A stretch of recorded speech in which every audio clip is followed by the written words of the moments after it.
Let's talk running horizontal mattress sutures. These are my favorite stitch ever. If you're not familiar with them, let's chat a little bit about them and then I will show you how to do them.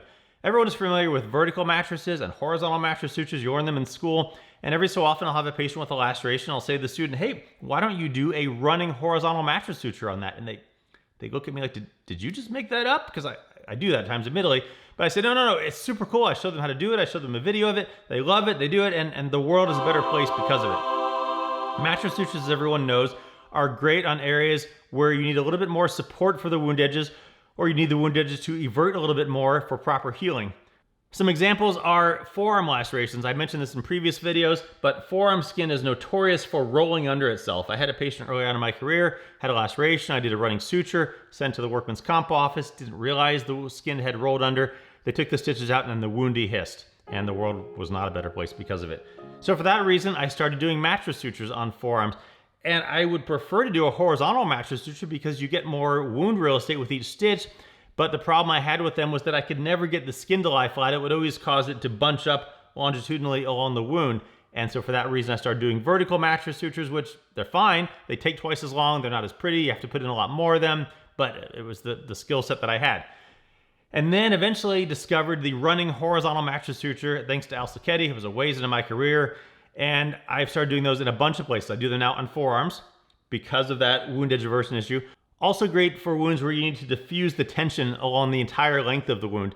So if you have a thin, frail skin, if you put some simple interrupteds in, that's going to be a lot of pressure on one point of the skin and it may tear. So a mattress suture in general for this is going to cause more longitudinal pressure, especially a horizontal mattress, along the length of the wound and more gentle pressure pushing it together. Now you can do that, but even better if you can disperse that tension along the entire length of a wound with a running suture that goes back and forth. That will usually work better and it takes a lot less time and it's prettier. Again, art of medicine versus science of medicine.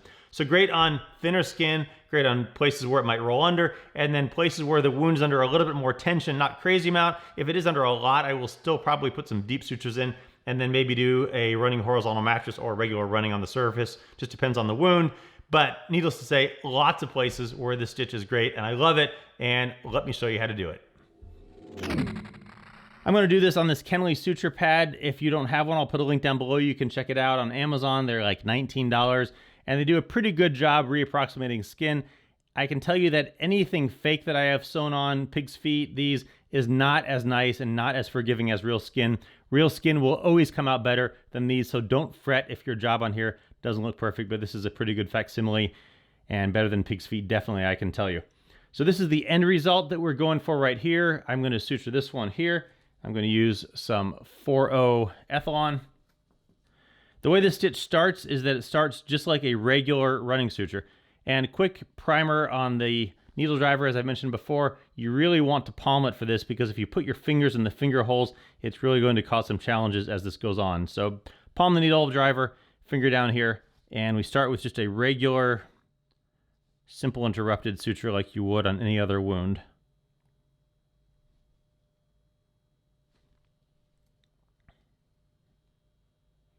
Tie it, you get a nice flat knot.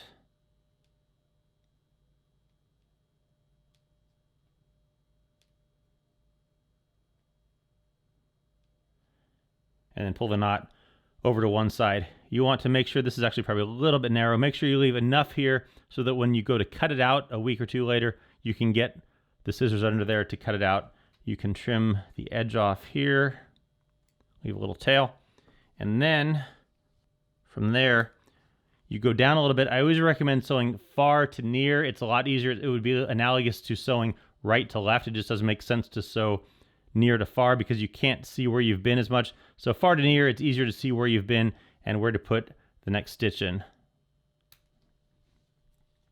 So you go down just a little bit, you put it in, you go across, and you come out. And then pull it through. Here's where having your fingers in the holes wouldn't work out because the next stitch you need to go back this way.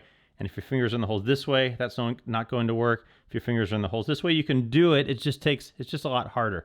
So if you put your fingers, just hold the needle driver like this. You go down a little bit, in, and then out. And you want to try and make sure you're going down on the inside of the wound the same depth on both sides. That way you'll get the wound edges even, and then you just pull it through. Go down a little bit more. Now what I've found over time with this is that if you take bites that are too big, it's not going to happen on here, but if you take bites that are too big, it's going to cause too much wound eversion, and the edges are actually going to mushroom out some, and you're going to get exposed sub-Q tissue. So with this, as much as I've said big bites in the past, I will actually usually take slightly smaller bites on a running horizontal mattress suture for that reason.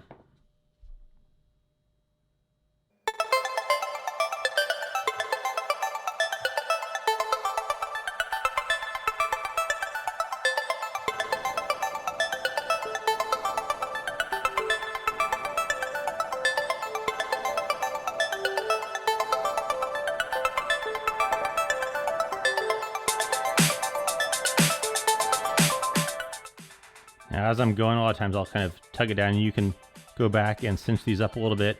You want to be careful not to go too tight because that skin is going to swell up a little bit as it's healing.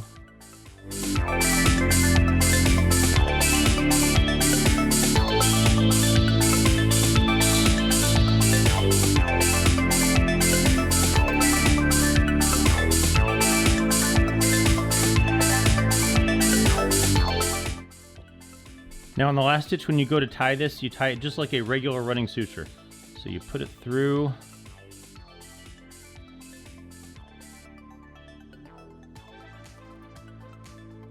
And then you leave a little loop back here. So leave a little loop here, and then you tie it. Just grab that loop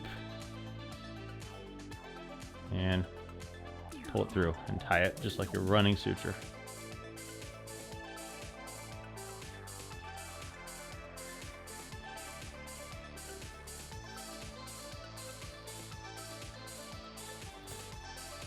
And then snip off the edges.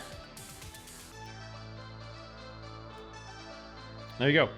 Now, as I mentioned before, these pads are not as nice and forgiving as human skin. So if you get a little bit of unevenness here, that's okay. Human skin will even out over time, even if you do get that on human skin. And also the edges here are not going to revert like it would on human skin. You can see though that the tension of the laceration is dispersed over the entire length of it with this suture that just snakes back and forth. And then when you go to remove it, you would just cut each end, occasionally a spot in the middle, and then just grab some hemostats or whatever and pull them out, and they come out nice and easy. So there you go, the running horizontal mattress suture. I love it. Find a wound, give it a try. It's an awesome stitch.